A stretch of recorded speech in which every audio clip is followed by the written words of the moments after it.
भारत और बांग्लादेश के बीच में खेला गया था एक ऐसा वनडे मैच जिस मैच में बांग्लादेशी गेंदबाजों ने भारतीय टीम की बैटिंग लाइनअप को पूरी तरह से हिला करके रख दिया था। भारत का विकेट पतझड़ के सूखे पत्तों की तरह गिर रहा था और बांग्लादेशी नाच नाच करके भारतीय टीम की इस हालत के मजे ले रहे थे। देखते ही देखते पूरी भारतीय टीम मात्र 105 रनों पर ही ढेर हो जाती है और भारत को 105 पे ऑल आउट कर समस्त बांग्लादेश ने इस मैच को जीता हुआ समझकर वानरों की तरह उछलना कूदना भी शुरू कर दिया था। लेकिन रुको बांग्लादेश, जरा ठहरो, अभी इतनी भी जल्दी क्या है? अभी तो हवा में उड़ते तुम्हारे पैरों को जमीन पर पटकना बाकी है। सांस रोक देने वाले इस मैच का पूरा नजारा मैं आपको दिखाऊं, उससे पहले मैं चाहता हूं कि इस वीडियो पे आप एक लाइक देकर भारतीय टीम के सपोर्ट में आखिरी तक वीडियो में हमारे साथ बने रहें। स्वागत है आप सभी साथियों का शेरे बंगला नेशनल स्टेडियम मीरपुर से, जहां बांग्लादेश ने जीता है टॉस और भारत को पहले बल्लेबाजी करने का दिया है निमंत्रण। पहले ओवर की पहली गेंद रोबिन उथप्पा के पैरों से टकराकर फाइन लेग की तरफ गई है गेंद। लेग बाय के इस एक रन के साथ खुलेगा भारतीय टीम का खाता। ओवर की अगली गेंद जो सीधा रहाणे के पैड से जा टकराई है, एलबीडब्ल्यू की जोरदार अपील और इसी के साथ विकेट। अजिंक्य रहाणे बिना खाता खोले वापस लौटेंगे पवेलियन और मात्र एक रन पे भारत को पहला झटका लगता हुआ। फिलहाल पारी का चौथा ओवर जारी है, जिसकी तीसरी गेंद को उथप्पा ने कलाइयों के सहारे बड़ी ही खूबसूरती के साथ फाइन लेग की तरफ मोड़ दिया है। पहला चौका भारतीय पारी का उथप्पा के बल्ले से आता हुआ। उथप्पा एक बार फिर से तैयार हैं, सामना करेंगे तास्किन अहमद की अगली गेंद का, जिसे उथप्पा ने इस बार पॉइंट की दिशा से निकाल दिया है। गेंद गैप में है, मिल जाएगा एक और चौका।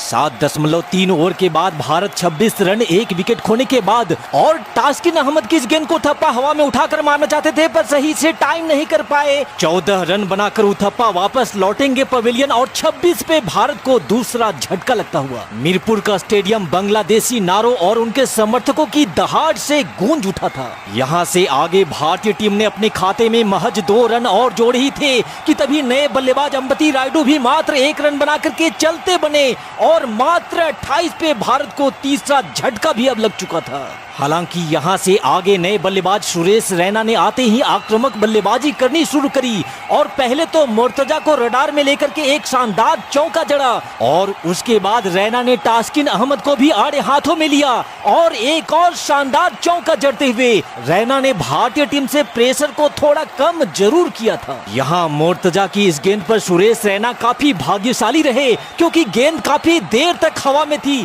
लेकिन अंततः 4 रनों के लिए सीमा रेखा को पार कर गई। यहाँ पर रन जैसे भी आए पर भारत के लिए रन आना बेहद जरूरी था और इसी बीच सुरेश रैना एक और तेज सिंगल चुराने के प्रयास में रन आउट होने से बाल बाल बच जाते हैं। मीरपुर का ये मैदान भारतीय बल्लेबाजों के लिए काल बना हुआ था और इसी बीच तास्किन अहमद ने पुजारा को भी 11 रनों पर आउट कर मात्र 55 के स्कोर पर ही भारत को चौथा झटका भी दे दिया। यहाँ से आगे पारी के 17वें ओवर में रिद्धिमान साहा ने जैसे तैसे करके एक चौका तो जरूर लगाया, लेकिन फिर उसी ओवर में अगली ही गेंद पर रिद्धिमान साहा भी 5 रनों की पारी खेल आउट हो जाते हैं और मात्र 65 के स्कोर पर आधी भारतीय टीम अब ड्रेसिंग रूम की शोभा बढ़ा रही थी। कोई भी भारतीय बल्लेबाज यहाँ टिक नहीं पा रहा था।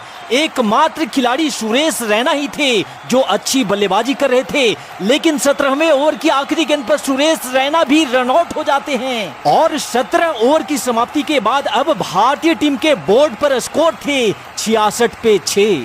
फिर शुरू होता है पारी का 18वां ओवर, जिसकी पहली ही गेंद पर अक्षर पटेल ने जोरदार प्रहार किया और 4 रनों के साथ अपना खाता खोला और फिर उसी ओवर में अक्षर पटेल ने इस बार ऑफ साइड में एक और जबरदस्त चौका लगाते हुए भारतीय टीम की वापसी की पूरी कोशिश में लगे हुए थे। लेकिन आज तो नसीब में कुछ और ही लिखा था।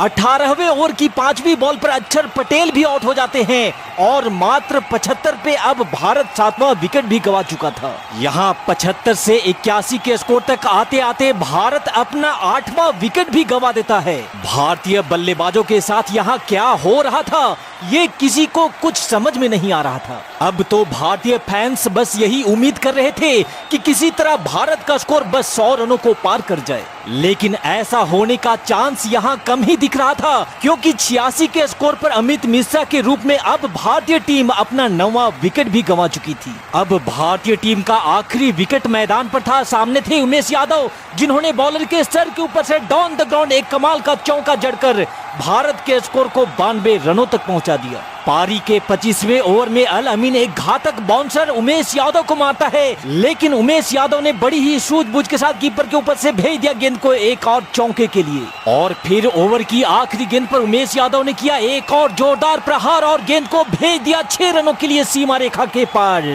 इस छक्के के साथ अब भारत का स्कोर 100 रनों को पार करता हुआ 104 रनों तक का पहुंचा था। लेकिन फिर 26वें ओवर की तीसरी बॉल पर उमेश यादव भी आउट हो जाते हैं और इस तरह से पूरी भारतीय टीम मात्र 105 रनों पर ही सिमट जाती है। मीरपुर के स्टेडियम पर जगह जगह पर लहराते बांग्लादेशी झंडे और बांग्लादेशी खिलाड़ियों का एटीट्यूड ये बता रहा था कि बांग्लादेश बड़ी ही आसानी से इस रन को चेज कर मैच जीत जाने वाला है। लेकिन तब बांग्लादेश को कहां पता था कि उनका पाला बाप से नहीं बल्कि दादा से पड़ा था। बांग्लादेश की बल्लेबाजी शुरू होती है और पहले ओवर की पहली गेंद पर ही चौका लगाकर मानो बांग्लादेश ये दिखाना चाह रहा था कि वो लोग इस मैच को 15-20 ओवर में ही खत्म कर देंगे। लेकिन अगली ही गेंद पर मोहित शर्मा ने तमीम इकबाल को विकेट के पीछे कैच करवा ख्वाब में डूबे बांग्लादेशियों को सपने से जगा दिया।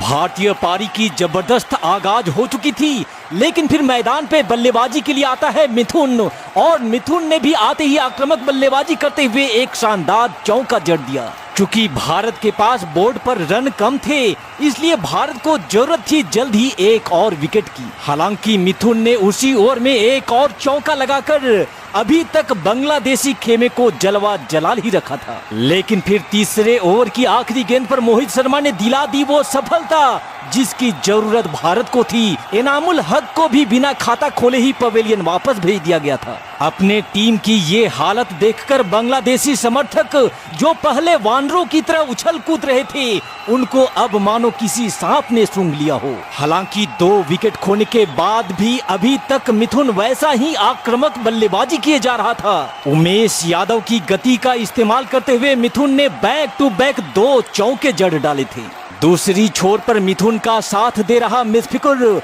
जो पहले तो संभल कर बल्लेबाजी कर रहा था, लेकिन शायद अब उसे भी मैच जल्दी खत्म करने की जल्दबाजी हो गई थी। यहाँ पारी के 9वें ओवर में मिथुन ने एक और बार गेंद को सीमा रेखा के बाहर भेजा और 4 और महत्वपूर्ण रन बांग्लादेश के खाते में जोड़ दिए। बांग्लादेश के ये दोनों बल्लेबाज बड़ी ही बेरहमी से भारतीय गेंदबाजों को पीटे जा रहे थे। बांग्लादेशी खेमा एक बार फिर से जश्न के माहौल में डूब चुका था। लेकिन फिर 12वें ओवर की चौथी बॉल पर बिन्नी ने मुशफिकुर को विकेट के पीछे कैच करवा 44 पे बांग्लादेश को तीसरा झटका देकर एक बार फिर से भारत की जीत की उम्मीदों को जिंदा कर दिया। यहाँ से आगे बांग्लादेश ने अभी चंद रन और जोड़े ही थे कि तभी मिथुन की हीरोगिरी पे भी विराम लगाते हुए बिन्नी ने 50 के स्कोर पर बांग्लादेश को चौथा झटका दे दिया। इसके बाद तो भारतीय गेंदबाजों ने बांग्लादेश के विकेट को ऐसे गिराना शुरू कर दिया जैसे मैदान पे विकेट की बरसात शुरू हो गई हो। 15वें ओवर की पहली ही गेंद पर मोहित शर्मा ने साकिबुल हसन को भी आउट कर बांग्लादेश की कमर को ही तोड़ डाला था। और फिर अपने उसी ओवर में मोहित शर्मा ने डाली कमाल की एक और गेंद और इस बार जियाउर रहमान की पारी को भी टाटा बाय बाय बोल दिया गया था। भारतीय टीम की बल्लेबाजी की मजाक उड़ाने वाले बांग्लादेशी खिलाड़ियों को अब उनकी औकात समझ में आ चुकी थी। बांग्लादेश पे अगला प्रहार एक बार फिर से बिन्नी ने किया और मोर्तजा के रूप में 56 के स्कोर पर बांग्लादेश को 8वां झटका दे दिया। इसी बीच बिन्नी की एक और कमाल की गेंद और एक और विकेट। क्या कमाल की गेंदबाजी करी है बिन्नी ने।